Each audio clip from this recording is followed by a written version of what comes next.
के लिए हम आधा किलो आलू उबाल कर छील लेंगे। उबले हुए आलू को हम ठंडा करके अच्छी तरह मैश कर लेंगे। इस तरह मैश करें कि इसमें कोई हिस्सा मोटा ना रहे। अब हम इसमें मिलाएंगे 5 स्लाइस ब्रेड के बारीक चॉप करके।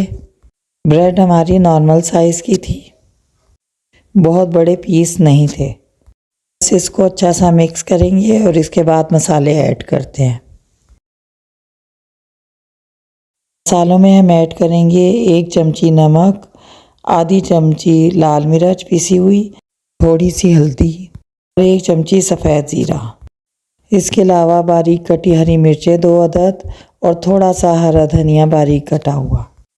इसमें एक बहुत ज़रूरी चीज़ 2 चम्मच कॉर्नफ्लोर भी डाला है, जो कि वीडियो में मिस हो गया है। कॉर्नफ्लोर बाइंडिंग के लिए बहुत ज़रूरी है। अब इन्हें बहुत अच्छी तरीके से मिक्स करेंगे। इस पर 1 छोटी चमची ऑयल लगाएंगे और अच्छी तरह हाथ से लगाने के बाद 10 मिनट के लिए छोड़ देंगे। अब एक खाली ट्रे को हल्के से ऑयल से चिकना करें और उसमें मटेरियल को अच्छी तरह फैला दें। हाथों की मदद से फैलाकर किसी प्लेट या ट्रे की मदद से दबाएं और इसको बिल्कुल स्मूथ कर लें। प्लेट से दबाने से ये स्मूथ हो जाएगा और उंगलियों के निशान ख़त्म हो जाएंगे। मेरे पास कट वाला नाइफ़ है, अगर आपके पास अवेलेबल नहीं है तो सिंपल छुरी से इसको स्क्वेयर्स में काट लें।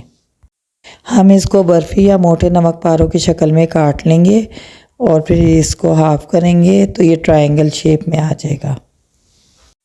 आप मीडियम फ्लेम पर ऑयल गरम करके इसको डालेंगे।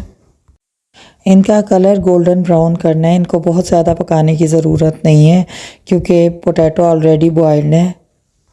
2 से 3 मिनट लगेंगे, एक तरफ से हो जाएं तो फिर दूसरी तरफ से गोल्डन फ्राई कर लें।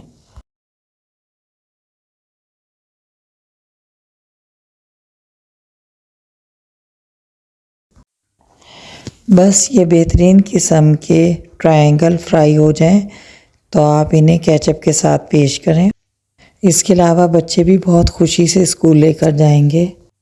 बच्चों के लंच के लिए इसमें स्पाइसेस हल्के रखें।